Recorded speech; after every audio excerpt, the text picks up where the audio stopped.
இந்த அரசாங்கம் போராடுகிறவர்களையும் கேள்வி கேட்கிறவர்களையும் நசுக்க அரசாங்கமாக திராவிட முன்னேற்ற கழக அரசு இருக்கு. திமுகவுடைய தூண்டுதல் தான் இவ்வளவு வேலைகளுமே நடக்கும்.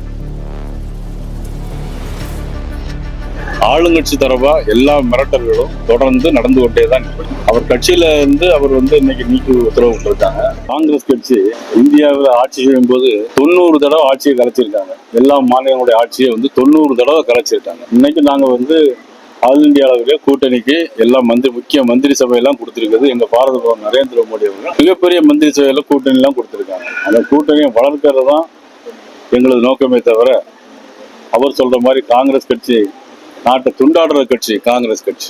நான் ஏற்கனவே தமிழக பாரதிய ஜனதா கட்சியினுடைய சார்பாக எல்லாரும் ஒன்று சேரணும் அப்படின்னு நான் ஏற்கனவே பேசியிருக்கேன். தேவைப்பட்டா நேற்று முன்தினம் மதுரையில் நான் பேட்டி கொடுக்கும்போது நான் சொல்லியிருக்கேன், தேவைப்பட்டால் அவங்கள அழைத்தால் நானே போய் பேசுவதற்கு தயாராக இருக்கிறேன் என்றால் நான் பலமுறை நான் சொல்லிட்டேன். அதான் நாங்க அதிமுக கூட்டணியில் ஏற்கனவே செல்லணும்னு சொல்றீங்க. உங்களோட கொள்கையும் செங்கோட்டையன் சொல்றது ஒரே மாதிரி இருக்குது. அப்ப நீங்க செங்கோட்டையனை சந்திப்பீங்களா?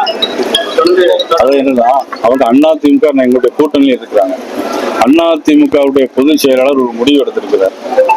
அவர் கட்சியில இருந்து அவர் இன்னைக்கு நீக்கி உத்தரவு விட்டுருக்காங்க. ஆனா எங்களை பொறுத்தவரையில் என்னன்னா, எல்லாரும் ஒண்ணு சேரணும் சொல்லுவோமா, அவங்க அதிமுக நீக்கினவங்கள நாங்க உடனடியாக போய் சந்திக்க முடியாது. அவர் எங்க இருக்காருன்னு தெரியல, கேட்டு சொல்லுங்க. அதுக்கப்புறம் வெளியில ஒரு பேசுறாங்க, செங்கோட்டையன் பாஜக தான் தூண்டி விடுது, அதிமுக உடைக்கிற இது எல்லாத்தையும் தூண்டி விடுறது யாரு தெரியுமா? நீங்க உள்பட இந்த மீடியாவெல்லாம் தூண்டி விடுறாரு தெரியுமா? திமுக அரசாங்கம். திமுகவுடைய தூண்டுதல் தான் இவ்வளவு வேலைகளுமே நடக்கும்.